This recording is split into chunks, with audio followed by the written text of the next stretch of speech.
I got a GoPro mount. So I started riding recently a KTM 1190 Adventure R. It's a 2016. Had this bike for about a month.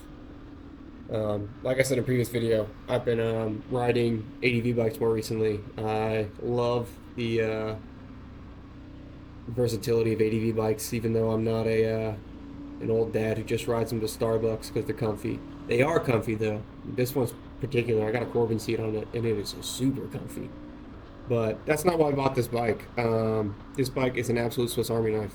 It can do literally anything.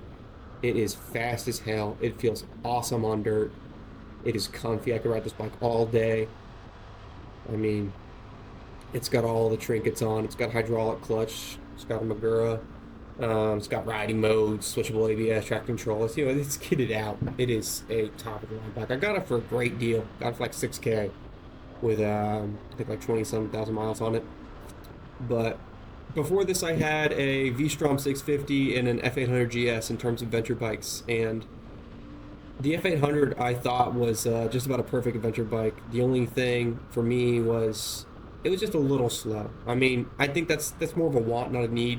There wasn't a big problem with it, but while this is a little bigger, I think it just fills every gap that the F800 left. Like this feels just as light and nimble, if not more nimble on dirt than the F800. But yet on the street, it is like way faster. This bike is so fast on the street. You put it in sport mode, you are gapping 600s. Like it makes so much power. The biggest deterrent to going fast on this bike is just that you're on 1821 knobby tires. That's about it. Like this bike will go faster than you want to go if you let it. But I mean, in terms of riding on dirt, I was initially a little scared when I got this bike because it is big. I'm like 5'10", and I could not flat foot this bike. It is a tall bike. So I was like, if I drop this bike, I am SOL. I'm up shit creek with no paddle because this thing's huge. But you turn off-road ABS on, so you still lock the rear up, and you keep traction control on. It feels so planted on the dirt. It's easier to ride than the F800 in my opinion on dirt. It is super easy to ride off-road. I know I'm only really pinning it down 5 roads in these clips. I got out the other day when it was raining. Just wanted to ride the bike a bit. But when it's dry, I've taken it on some gnarlier single track, and it holds up so well. It is so easy to ride off-road. You only feel that weight when you are just standing still, kind of doing a little maneuver or something, trying to turn around. But even on that note, up here I do a little elephant turn. It's super easy to do stuff like that on this bike too.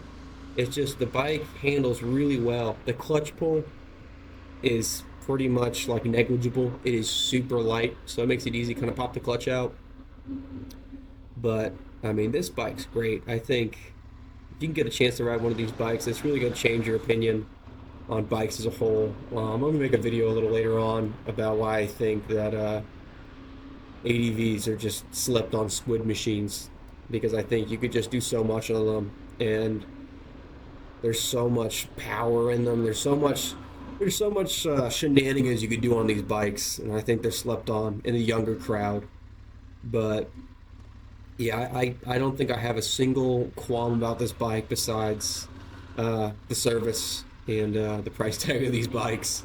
I mean, they're expensive, but I mean, they're expensive for a reason, because they got all the tech, all the fun, and they are great. Outside of like the chain is a pain in the ass. It's so tight around that swing arm. If you don't lube it after like every ride, it's definitely gonna get all gunked up and shit. But I feel like with any bike that's a little more pricey, you should be taking pretty good care of it. But I think my favorite thing about this bike is this clip right here.